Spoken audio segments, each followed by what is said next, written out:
रायगड, महाराष्ट्रासह देश-विदेशातील ताज्या बातम्या पाहण्यासाठी मॅक्स इंडिया लाईव्ह चॅनलला सबस्क्राईब करा आणि बेल आयकॉन दाबायला विसरू नका.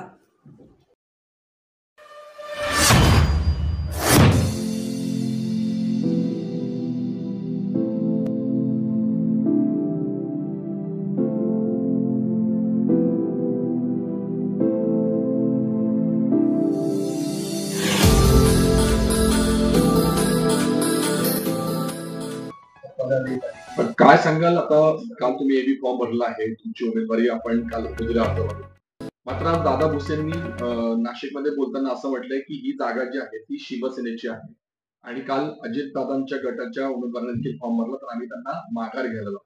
काय आपली भूमिका असेल? एक निश्चित आहे की मी काल राष्ट्रवादी काँग्रेस पार्टी अजितदादांच्या नेतृत्वाखाली मी एबी फॉर्म देऊन माझी अधिकृत उमेदवारी मी जाहीर केलेली आहे आणि ती दाखल पण केलेली आहे. दादा भुसे काय बोलले हे प्रत्यक्षात माझ्यापर्यंत आलेलं नाही, मी ते ऐकलेलं नाही किंवा बघितलेलं नाही. पण तरी देखील जर मान्य दादा भुसेंची जर प्रतिक्रिया अशी असेल तर याबद्दल मी आज सांगेल की हा पक्षाचा आदेश आहे. राष्ट्रवादी पक्षाने अजितदादांनी हा आदेश मला केलेला आहे आणि त्या आदेशानुसार मी उभा आहे आणि त्यामुळे माघार घेण्याचा कुठलाही प्रश्न निर्माण होत नाही आणि कुणीही असं कोणाला माघार घ्यायला लावणार नाही. पण पक्षाचा आदेश जो काही असेल त्या आदेशाप्रमाणे मी निश्चितपणे कार्यवाही करतोय. असं की आता राज्यात 3 पक्ष जे आहेत ते महायुतीचे सत्तेत आहेत. त्यामध्ये शिवसेना असेल, त्यासोबत राष्ट्रवादी असेल अजितदादांची. अशा वेळेला ह्या सगळ्या याच्यामध्ये कुठेतरी महायुतीत फूट पडली अशी चर्चा सध्या सुरू आहे. काय वाटतं? अशी कोणतीही फूट पडलेली नाही.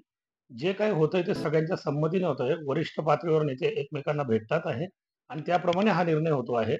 मला एबी फॉर्म देताना देखील संपूर्ण पातळीवर, वरिष्ठ पातळीवर चर्चा झालेली आहे आणि त्यातूनच हा निर्णय घेण्यात आलेला आहे. त्यामुळे फूट वगैरे असं काही नाहीये.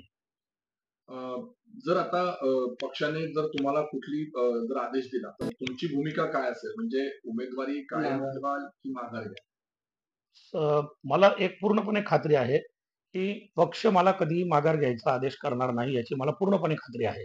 आणि जर तसा काही आदेश पक्षाने केलाच तर त्यावेळेस मी पक्षाच्या आदेशाप्रमाणे राहील आणि पक्ष जे करेल त्याप्रमाणे मी निश्चित विचार करेल. काल उमेदवारी अर्ज भरण्याचा शेवटचा दिवस होता आणि अशा वेळेला काल तिथे दराडे नामक एका व्यक्तीने फॉर्म भरला आणि त्याच्यावर काहीतरी वाद झाल्याची घटना घडली. नेमकं काय प्रकार घडला? तो प्रकार माझ्याही कानावर आलेला आहे. आम्ही फॉर्म भरून गेल्यानंतर हा सगळा प्रकार आलेला आहे. तो मी टीव्हीवर वगैरे बघितलेला आहे. जर असा प्रकार होत असेल की एखाद्या अपक्ष उमेदवाराला जर आयुक्त कार्यालयात निवडणुकीच्या फॉर्म भरण्याच्या कार्यालयात जर त्याला मारहाण होत असेल तर याच्या इतकी वाईट आणि निंदनीय गोष्ट कुठलीही नाही. त्यामुळे या गोष्टीचा पहिले मी निषेध करेल.